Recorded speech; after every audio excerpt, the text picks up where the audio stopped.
Good morning and welcome to the weird and wonderful world in which we live. All generations, not just ours, have been impacted, for COVID has radically changed lives from childhood to the senior set, but most radically affected from anything we have ever seen before have been the days of childhood. School days, when one develops the ability to interact with others, to find successes and face failures, and to gain the knowledge and skills needed to take part in the world, have been distorted and denied to this generation off and on for the past 2 years. Each person needs to grow from infancy into childhood, into puberty and teens and adulthood. And one of the big features is learning independence, to go bravely into that first day of kindergarten, to be engulfed in a sea of strangers, and to overcome. It is to join a team that wins and another that loses, to run for class rep and then support the person who defeated you. It's to be bullied and fight back, or to be a bully and get your ears boxed. Learning the reading and writing and arithmetic is only part of the picture. Essential, but people have learned that from homeschooling and tutors and books alone over the ages. Best done in a classroom with others, but possible without. What cannot be done on one's own is the social interaction. Learning not to fight or bite or throw temper tantrums when another is chosen for the school team. It's discovering how to talk to your peers and choose your friends and share your dreams. It's learning to flirt and how not to gross out the girl you are trying to impress. There's so much to school days, and to clubs and to teams and to volunteerism and to just hanging out with others. And those denied these opportunities are forever changed in ways we do not yet fully know and have no solution to resolve the loss.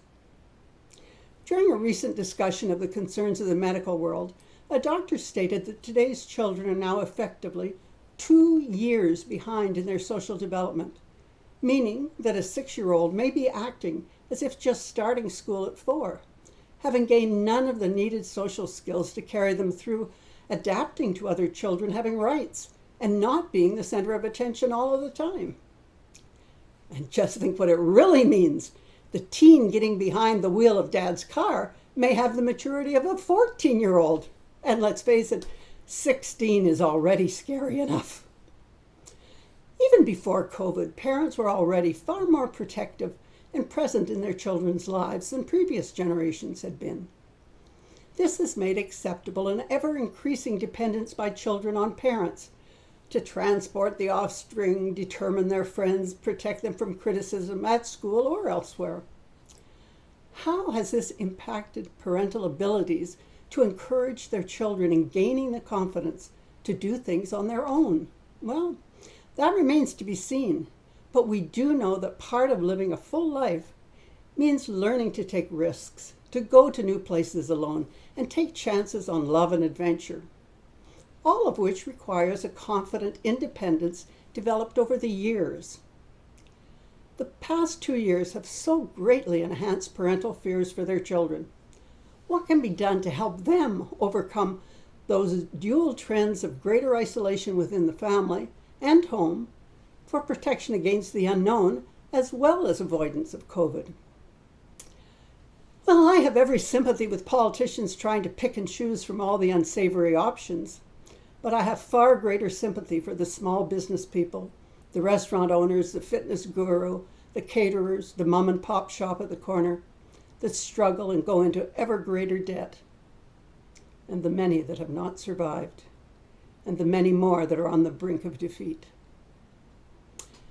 But most of all, my sympathy lies at each end of the age spectrum, with the seniors sentenced to isolation from the world and those they love to save them from contagion, and thus losing all that makes life worth living for so many. I know. One of my dearest friends died last year with me having been unable to see her for over a year because of the isolation imposed by the hospitals in the name of protecting her. And all she wanted to do was go home. This is not to make light of the fact that most of those who died from COVID were seniors. But the reality is, statistically, every year most of those who die are seniors. It's just more startling when the numbers are posted and the funerals curtailed. Ultimately, my sympathy lies with the children who are losing their childhood to protect them from what, for most, will be little more than a stuffed nose or a light fever. And it's not just the medically, politically mandated lockdowns. It's also the parents whose fear of anything happening to their child is paralyzing. The response? Unfold the child in ever increasing layers of protection. Love for one's child is life-sustaining everywhere, but its manifestations can still harm. Delaying their maturity to avoid taking the scary steps forward is not a blessing. One hears the argument that we now expose children too early to sexuality or secularism or worrying about the environment.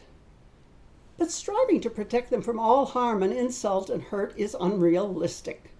If one is never allowed to fail in school or in games, how does one deal with being rejected for a job, or a turned-down proposal, or the death of the parent who has spent a lifetime protecting them from the hurts of the world? How does the child of the refugee family learn the values and the language of her new land when she's locked into a computer screen and surrounded by those who love her, but are equally incapable of understanding the classes? How does the shy child emerge from his shell, or the trans student feel free to be openly themselves, or the disabled to discover that all will be well? Socialization is the great unifier, whether cliques or gangs, skipping ropes or skipping classes. We all need to work through the complexities of living together and sharing and working for the good of all.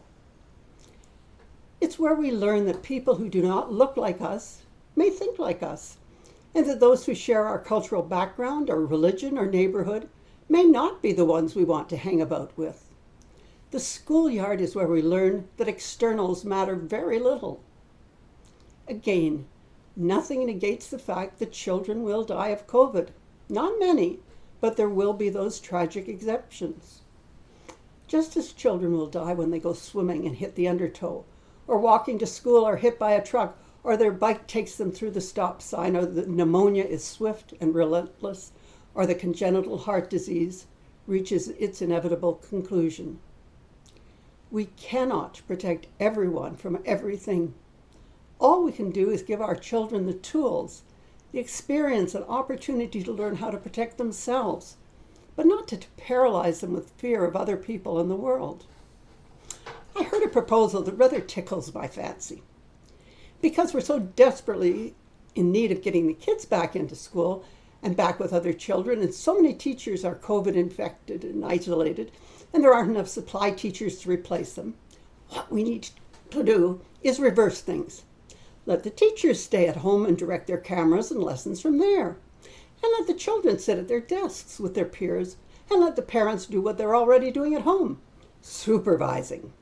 All they need to do is work out their own time schedules, and school classrooms and playgrounds and gyms will be back in working order once again. Well, admittedly, the hospitals are the greatest concern. Their staffs have been bearing the brunt of COVID since the very beginning. But who's in the ICUs? Largely those who chose not to be vaccinated. And for that, cancer patients go undiagnosed and untreated, diabetics lose control of their life-saving supports, and the lame and disabled struggle on in pain and suffering, denied the operations that would make life bearable. There has to be a better way, without going to those extremes of denying precious ICU space to the unvaccinated or to taxing them for exercising their rights. But there are consequences to all decisions, good and bad. The real question is, who pays for the consequences? Another of those lessons that children learn in the classroom and the schoolyard, an essential lesson if free will is to have any meaning at all. As the children once again return to school, prayerfully, the end of the last closure, let us deliver on the promise of freedom. Give these children who have been delayed in their social development the freedom to explore their unknowns without prescribing the answers, without telling them what they must think. Let them explore what is right and good and bad for themselves, Let freedom bring them to finding their own priorities, to come to their own conclusions as they choose what they will fight for and what they'll fight against, what they will care for and who they will champion in the years that lie ahead. Good sense and sound reasoning are hard skills to attain, and we learn them in increments each year and in so many interactions. How do we learn to evaluate right from wrong and choose what to do when we regularly err? The reality is that we can do the wrong thing for the right reason, and why we have to learn that doing the right thing for the wrong reason is not the way to go either. And it is trial and error that teaches us. Let's get our children back on the path of the life lessons that parents and teachers cannot teach. Only the playground and the locker room and the back row of the movie theater have the means to pass on the essential passwords to a full life. Let us value and pursue freedom and pass it along to our children and their children's children and forevermore. So may it be. Amen. Children are our future. They will pay our pensions and health care when we're no longer earning. And faced with incredible national debt, they will be less likely to live as well as we have. What can we do to make it better or easier for them, rather than just demanding more for us now? Think about it.